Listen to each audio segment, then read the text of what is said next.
네, 여러분 안녕하십니까? Q5 English입니다. 오늘은 분사구문 두 번째 시간 같이 알아보겠는데요. 지난번 분사구문과 어떻게 다를까요? 시제가 다르거든요. 그 예를 하나하나씩 보시죠.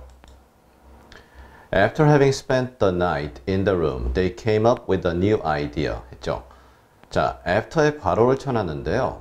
after는 이게 접속사라고 문법으로는 부르게 되거든요. 그런데 그것의 역할은 원래 분사구문에선 접속사가 없는 게 일반적이긴 한데요. 의미상의 혼동이 있을 경우 의미를 분명히 해주기 위해서 접속사를 써주는 경우가 있습니다. 여기서도 그런 경우죠. 물론 문맥을 통해서 접속사가 없어도 되는 경우가 있겠죠. 자, 그럼 여기서는 덩어리를 having spent가 있는 분사 쪽이죠. 방에서 그날 밤을 보냈다. 그리고 후에 이렇게 나왔죠. 그리고 나머지 부분은 they came up with a new idea. 그들은 come up with, 마련해냈다, 만들어냈다, 새로운 아이디어를 이건데요. having spent는 뭘까요? 이때 having pp라는 것은 이제 뭐뭐 후에로 보시고요. 이렇게 보세요. having spent가 come, 즉 came이라는 시제와 비교해서 아이디어를 만들어낸 것보다 밤을 보낸 게 더 먼저란 얘기고 확연히 그것의 시제가 구분이 된다는 얘기예요.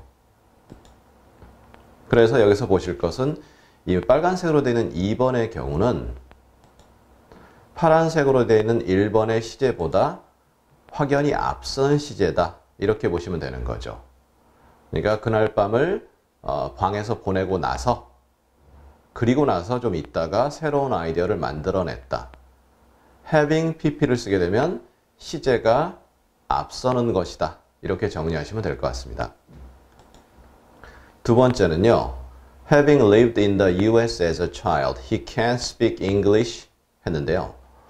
자, 여기서 볼 것은 먼저 그 쉼표 앞에 덩어리, 즉 분사구문 부분은 미국에서 as a child 하면 어린 시절에 이런 식이죠. 어린 시절에 살았다라는 개념 하나와 그는 영어를 못한다. 그러면 앞뒤 내용이 상반되죠. 그럴 때는 뭐뭐지만 이렇게 해석하면 되죠. 즉 미국에서 살았지만 이렇게 되는데요. 여기서 어린 시절 미국에서 산 것이 지금 영어를 못하는 것보다 시점이 앞선다는 얘기죠. 그것을 나타내는 것이 having lived예요. 그리고 having spent, having lived 둘 다는 내가 적극적으로, 능동적으로 한다는 느낌이죠. 이 말씀을 드리는 이유는 바로 오늘의 마지막 문장 때문인데요. Having been burned by the sun, he is in the hospital. He is in hospital 했네요. 자, 병원에 있다와 햇볕에 탔다. burn이 타다잖아요. 그러니까 햇볕에 그을린 거죠. 막 그 피부 빨갛게 되고 따갑고 아플 텐데요. 여기서 일단 앞뒤 관계, 햇볕에 타다와 그 다음에 그는 병원에 있다 이렇게 됐을 때 자신이 알아서 자기를 태우는 것이긴 하겠지만 햇볕에 의해서 타는 거잖아요. 정확히는. 그래서 이 경우는 수동이 됩니다. 수동의 경우는 시제가 그리고 하나가 앞서게 되죠. 햇볕 맞으면서 일광욕 관계 병원에 있는 것보다 시점상 훨씬 앞서죠. 그럴 땐 having을 쓰고요. 그 다음에 수동의 경우는 been을 쓰시고 시제가 이렇게 앞설 경우 그 다음에 pp를 쓰시면 돼요. having been burned인데 우리 지난 시간에 보셨던 것도 있는데 seen from a distance 할 때도 seen은 사실은 정확히 말씀드리면 앞에 being seen이 생략되어 있는 거예요. 시제가 같을 경우는 being pp 수동의 경우죠. 그 다음에 시제가 하나 앞설 경우는 having been pp인데요.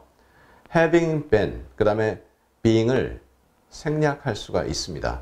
따라서 그냥 문장을 접하게 되면 갑자기 burned by the sun 이렇게 나와버리는 경우가 많아요. 그러면 그것은 우리가 머릿속에서 앞뒤 문장 관계를 통해서 시제가 앞서는 것인지 확인해야 되고요. 또 이것이 능동인지 수동인지 확인해 봐야 되는 그러한 어려움이 있죠. 그래서 분사구문은 우리가 사실 이름을 분사구문이라고 붙였지만 영미인들이 말할 때 혹은 글 이런 데서 상당히 많이 쓰는 구조예요. 그런데 분사구문이 있고 접속사라는 것이 있고 등등 좀 개념이 복잡한데 저희 그 Q5 잉글리시에서는 웬만하면 문법 용어는 조금 자제를 하는 편이거든요. 그래서 개념상 이해를 하시고 접근하시면 좋을 것 같고요. 그럼 우리 다음 시간에는 분사 구문이 어떻게 만들어지는지 그 구성 원리를 하나하나 자세히 여러분에게 예문을 통해 말씀을 드리겠습니다. 감사합니다.